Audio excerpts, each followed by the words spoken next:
Hello,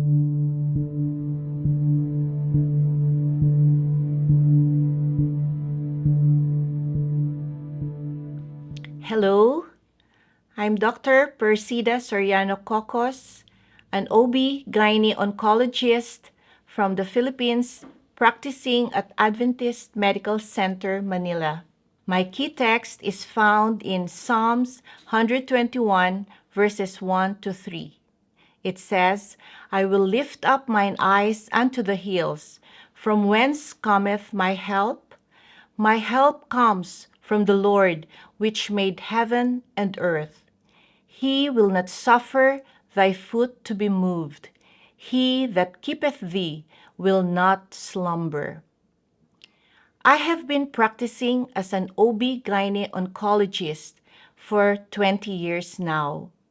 I had a patient. Her name is MJ. She is a mother of 3 in her early 50s. She consulted with me for abnormal vaginal bleeding.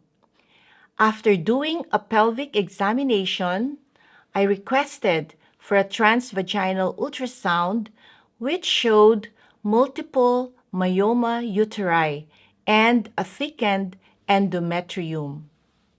My plan then was to do complete removal of her uterus, ovaries, fallopian tubes with a frozen section, meaning there should be a pathologist present to rule out uterine cancer.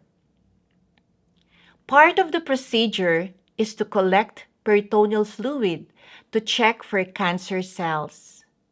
So MJ was operated under general anesthesia, and after our prayers, abdomen was opened and the first glass bottle was dipped to collect peritoneal fluid. When the second glass bottle was dipped, we suddenly heard a bursting sound in the abdomen. Pock! And to our surprise, the glass bottle was broken into pieces. We were stunned and speechless. That was the first time it happened in my 20-year practice.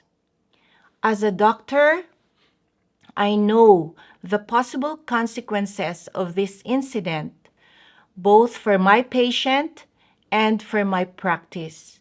And this means I can be sued. In this situation, I felt so helpless, and the only thing I could remember doing is pray. We paused for a while and led my team in prayer, asking God to take care of MJ, to prevent complications, to give us wisdom and skills, and heal her completely for His glory alone. The next thing we did was to retrieve the broken pieces of glass as much as we could, and in so doing, I even hurt my finger because of sharp edges. We tried to put the broken bottle together, but there were still missing pieces. Then we proceeded to do the planned surgery.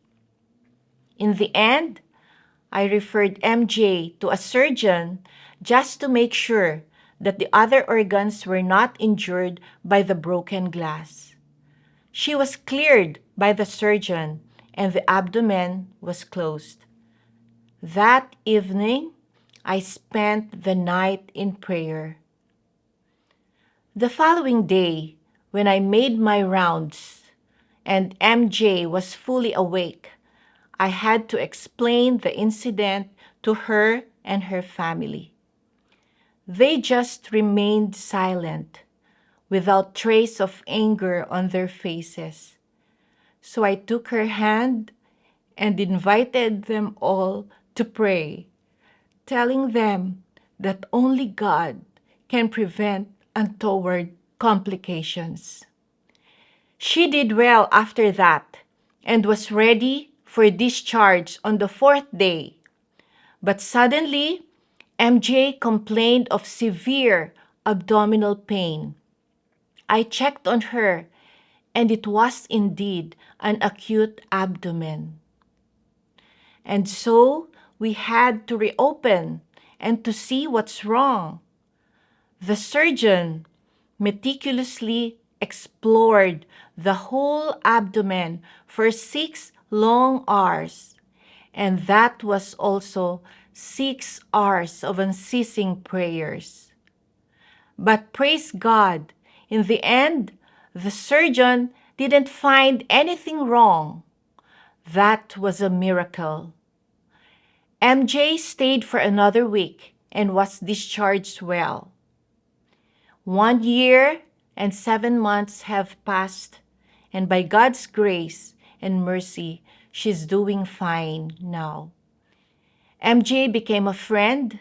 We shared really good conversations, and she now believes in the power of God through prayers. Indeed, God is our ultimate helper.